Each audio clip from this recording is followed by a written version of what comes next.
Welcome back to Games Revealed. I'm James on Also the Brink. Today, we're going to be talking about some of the best new things about the new Steam machine. And I've been doing a bunch of research. I got the list. Now, there's no real order to this list. I have 12 of the best things Valve packed into this little Gabe Cube device. I think this will be some selling points for a lot of people. It might answer some questions. If not, if you have a question, just ask it below in the comments. I'm always happy to answer.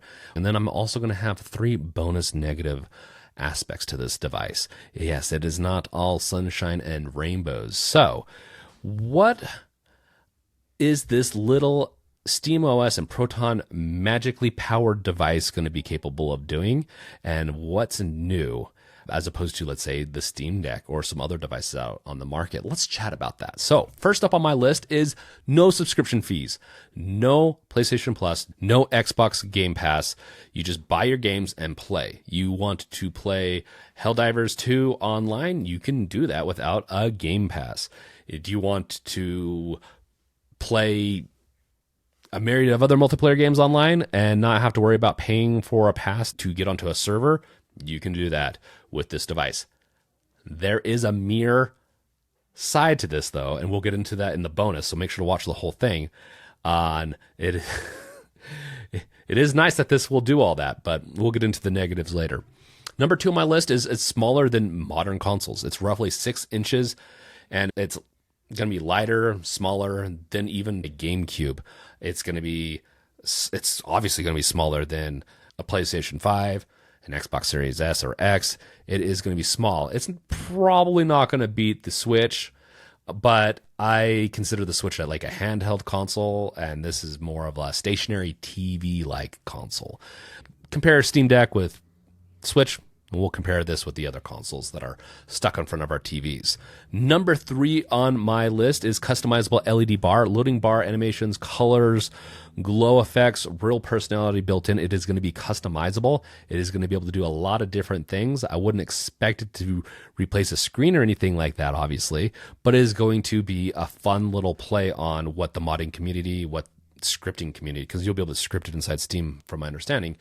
And so you'll be able to do a lot of modifications. We should get into number 4 on my list, and that is faceplates and instant modding scene. Customize day 1. If you go and pre-order the D brand companion cube shell, which they're going to be supporting this out of the box, other faceplates, you want to be able to have a very sophisticated look. You can slap a wood finish on that thing and make it look fancy. If you want to look like you have raves all the time, I'm sure there'll be an LED, who knows, an LED screen might even be coming, but an LED flashing faceplate that you can somehow plug into one of the USB ports. Yeah, you're going to be able to do that. You're going to be able to customize it. I'm really excited to see what the modding community does and what I'm going to be potentially doing with this. So with that, make sure to like, subscribe, and bash that bell with your crowbar if you want to continue watching any of my stuff in the future. It'll be fun. Now, number 5 on my list, it is going to have an upgradable storage and DIMM RAM slots. So additional modifications. Once again, we'll be able to continually modify this and make it a little bit better and make it our own. It's going to have an M.2 SSD slot. It's going to be supporting 2230 from my understanding, not 2280. So it's going to be similar to the Steam Deck. You won't be able to slap an 8 terabyte SSD chip in it quite yet, but maybe there'll be modifications. There's modifications even for the Steam Deck to do 2280s. RAM is definitely doable. Only if you're going to be running this as a desktop would I recommend something like this. I think most games are not going to care if you upgrade to 32 gigabytes from a 16 gigabytes, as this is not unified RAM. This is not shared like with the video card, like on the Steam Deck. That is unified RAM, and it's all shared. So you might be seeing a lot of things about, 8 gigs of VRAM is not enough. It's definitely on the borderline of, it could be a little bit more, like 10 to 12, but at least we can upgrade the system RAM. Now, number 6 on my list is shared ecosystem with the Steam Deck. Move your library via micro SD card from your Steam machine, and your games will follow you. It will be nice to be able to not have to always worry about having to download things. You can just pop out the card that maybe has all your action games, stick it into the Steam machine, and go to town on it. Now, If you don't like doing that, which I could see myself doing it for some games, especially some very big games that are really annoying. Baldur's Gate 3, which I love the game, but it's massive. You can also stream your games from the Steam machine to your Steam Deck and potentially any other device, really, that supports the streaming of the Steam protocol. That being said, there are going to be other modifications to where you could probably hook up other types of streaming to this device and be able to stream other games that are not just on Steam. So, once again, another win for modifications.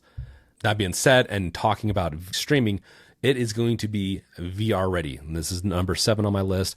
It's flat screen, PC games, PC VR titles, and streaming to the Steam frame all work out of the box. So if you want to play VR titles, this device should be able to play it just fine. Will it play Half-Life Alyx fine? Should, especially since it's Valve oriented.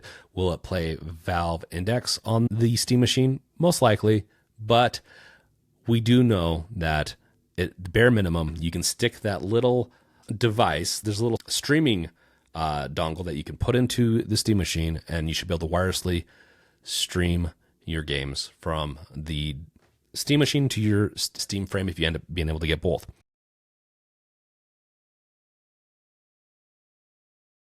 Number 8 on my list. It is 6 times more powerful than the Steam Deck, and is more powerful than 70% of gaming PCs on Steam, according to survey data and all that. This is a big deal, I think, for a lot of people that might want to upgrade and not break the bank. So if this comes in at a decent price, people are going to be able to upgrade and not feel it in their wallet too hard. But yeah, it's going to be a powerful little beast that should last for years to come.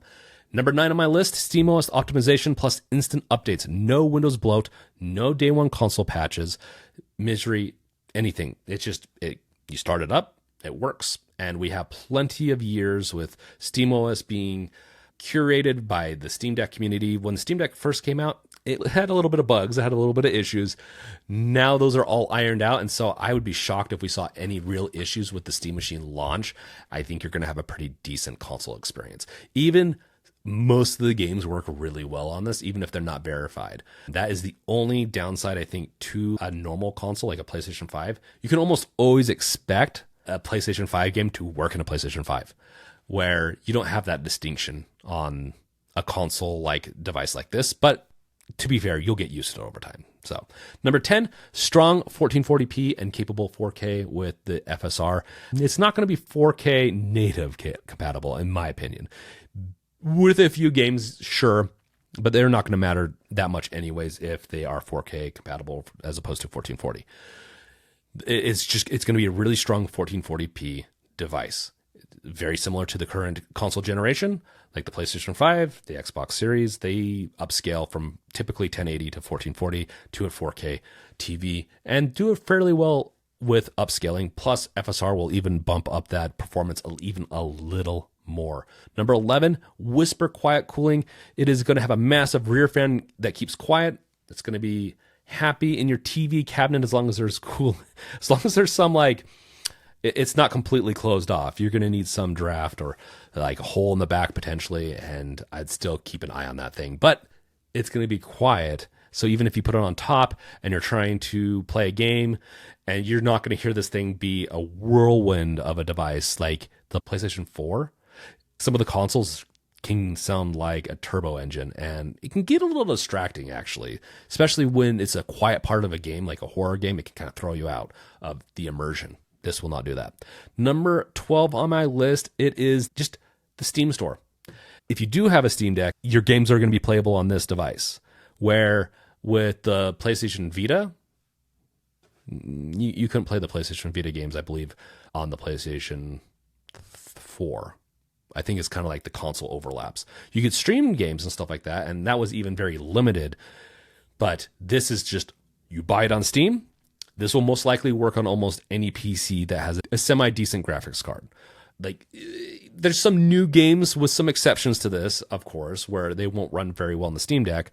But let's say when the Steam Deck 2 comes out, you're still going to be able to play the games that you bought on the Steam Deck 2, or on the Steam machine. So it is a very nice little ecosystem here.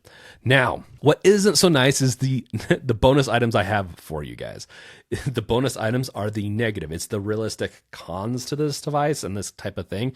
You just can't run away from it. Like, these are things that is just, by building a device exactly like this, you're always going to have these issues. First up it's the SteamOS issue. Number one, anti-cheat limitations. Kernel level anti-cheat games may still fail on the Linux operating system to this day. If you're watching this in a year or two, and maybe they fixed it, congratulations, they fixed it. But for right now, a lot of companies like Fortnite and other online gaming companies, Destiny and all that, do not like supporting Linux no matter what. Like, you're just not going to be able to play some of these games on the Steam machine or even on the Steam Deck. Some people could get around it and then they eventually will get banned. And so I just would wait. The more people that buy the Steam machine will make this a null point. I think eventually they will have to start supporting SteamOS. Maybe Valve will come out with a good solution for this. Maybe people will compromise. We'll have a solution on both sides. I do think this is probably one of the number one issues that Valve is trying to fix at this point and has been trying to fix for years. So this is not a new problem. Number 2 on my list, limited power versus big desktops. It's strong for its size, but heavy ray tracing games are going to be exposing the ceiling of this device. That being said, you can usually turn off ray tracing, but there's some games you just quite can't. And if it's not optimized well, you'll see the ceiling hit. I'd be shocked if there's no game that won't run on this. Like, I'd be shocked if we get even 10 years down the road and a new AAA title doesn't run on this. But it runs that risk. There's probably, there could be a few. We could have a really unoptimized game that comes out that might run fine on, let's say, even my 3090. Okay. But it won't run on this. So even though it is 6 times more powerful than the Steam Deck, it's still a little less powerful than the PlayStation 5 and the Xbox Series X. But with FSR 4 coming out, with other optimizations, this could be a null point. But it still is a problem. Number 3 on my list, and this is the one that probably bugs me the most, is no USB 4 and only one USB-C port. It's fine for 95% of the people, but limits docking, accessories, and future VR tethering options. It really is annoying because I'd like to be able to tinker with this thing. I'd like to be able to add an eGPU to make it last longer. I'm trying to get rid of more of my old USB cords, and I want to go to more of a unified USB-C because it's so universal on so many different things it can do between charging, data transfers, and all that. I want to start standardizing there, and this device feels like it's a 10-year-old device. It's like, okay, we're going to introduce one USB-C port. I'd like to see 2 USB-C ports, one in the front, one in the back, and then fine, keep just the regular USB ports in there. I'd be content with that. It's not what we're seeing. So with that being said, those are my 3 biggest pain points to this device, which, you know, it's not too bad, but it's still, for some people, could be a complete deal breaker. So let me know in the comments below what you guys think. Is this a device you're going to be getting? Is this, after all this information, is there something else you want to ask? Ask it in the comments. If one of these bonus negative items is a deal breaker for you, let me know. I would love to hear from you guys.